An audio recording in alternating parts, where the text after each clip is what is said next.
Mutton keema biryani எப்படி செய்கிறதுன்னு பார்க்கலாமா? ஒரு 1/2 கிலோ மட்டனை நல்லா கொத்தி வாங்கிக்கோங்க. அதை இப்போ மேரினேட் பண்ணி வச்சுக்கலாம். 2 டேபிள் ஸ்பூன் மிளகாய்த்தூள், 1 டேபிள் ஸ்பூன் மல்லித்தூள், 1 table spoon garam masala, 2 table spoon இஞ்சி பூண்டு பேஸ்ட்டு, 1 கப் தயிர் சேர்த்து நம்ம சாப் பண்ண மட்டனையும் நல்லா மேரினேட் பண்ணி வச்சுக்கலாம். மேக்ஸிமம் 1 ஹவர் ஆகுது ஊறணும்.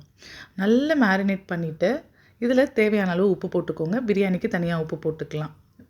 மொத்தத்தில் பிரியாணி ரெடி ஆகும்போது கரெக்டாக இருக்கணும் உப்பு. அந்த மாதிரி பிரித்து உப்பு போட்டுக்கோங்க. இதை நல்லா மேரினேட் பண்ணிவிட்டு அதுக்கப்புறமா அரிசி வந்து 1/2 கிலோ சாப்டு மட்டனுக்கு 1/2 கிலோ அரிசி எடுத்து வச்சுக்கலாம். அதை ஊற வச்சுருங்க. நீங்கள் வந்து ஒரு மேக்ஸிமம் 20 மினிட்ஸ் அரிசி ஊறணும். இதை நான் இப்போ தம்மில் போட போகிறேன். ப்ரெஷர் குக் பண்ண போகிறதில்ல. அதே மாதிரி இந்த மட்டனை வேக வைக்க தேவையில்லை. நல்லா வதக்கி விட்டாலே போதும். நான் ஒரு இரும்பு சட்டி தான் எடுத்திருக்கேன். அந்த சட்டியில் கொஞ்சம் நெய் ஊற்றிட்டு பட்டை, கிராம்பு, அன்னாசிப்பூ, ஏலக்காய், பிரிஞ்சி இலை இது எல்லாமே ஆட் பண்ணியிருக்கேன். எல்லாமே வந்து நான் இப்போ காமிச்ச அளவுக்கு போட்டுக்கோங்க. போட்டுட்டு 2 டம்ளர் அரிசிக்கு நான் வந்து 4 பல்லாரி சேர்த்துருக்கேன், பெரிய பல்லாரி.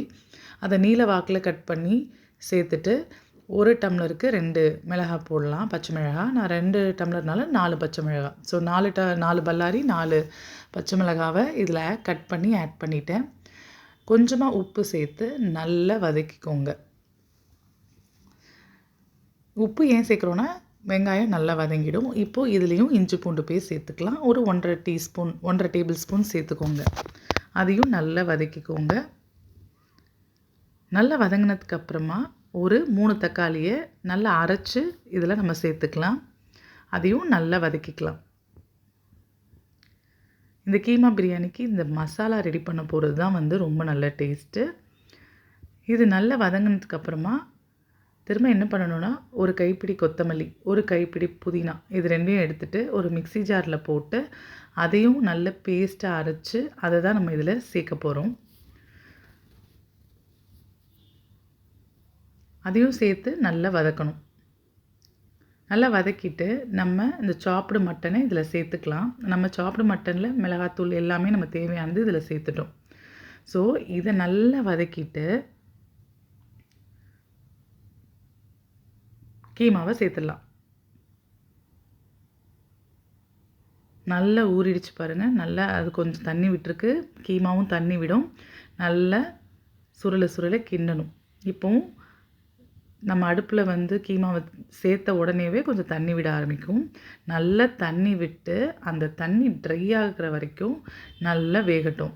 அந்த தண்ணியை வந்து ஹைலெலாம் வச்சு நம்ம வந்து சுண்ட விட வேணாம்.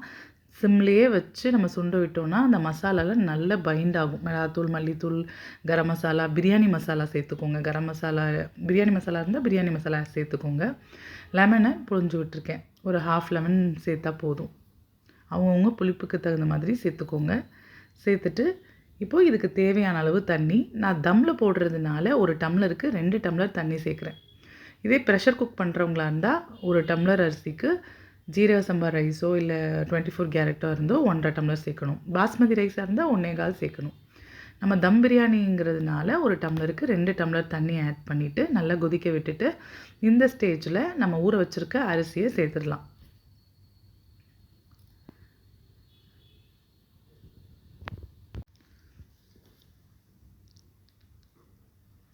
இப்போது அரிசியை நல்லா கிளறி விட்டுக்கலாம்.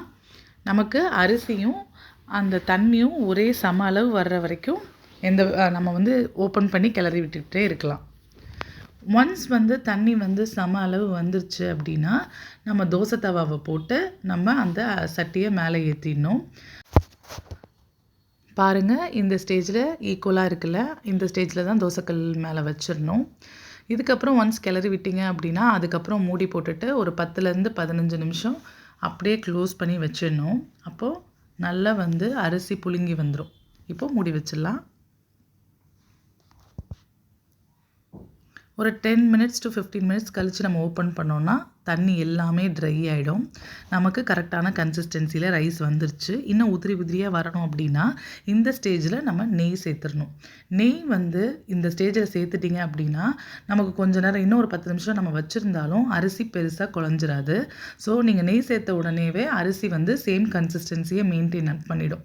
சில பேர் குழஞ்சிருச்சு அப்படின்னா டக்குன்னு நெய் ஊற்றுவாங்க, ஏன்னா அதுக்கப்புறம் குழையக்கூடாது அப்படிங்கிறதுக்காக. ஸோ நெய்யை வந்து கரெக்டாக இந்த ஸ்டேஜில் ஆட் பண்ணிவிட்டு விட்டிங்க அப்படின்னா ரைஸ் வந்து சூப்பராக பொல பொலன்னு வந்துடும், ட்ரையாகவும் வந்துடும். நீங்கள் எந்த அளவுக்கு ட்ரையாக வேணுமோ அந்த அளவுக்கு நீங்கள் வந்து அடுப்பில் வச்சுக்கலாம்.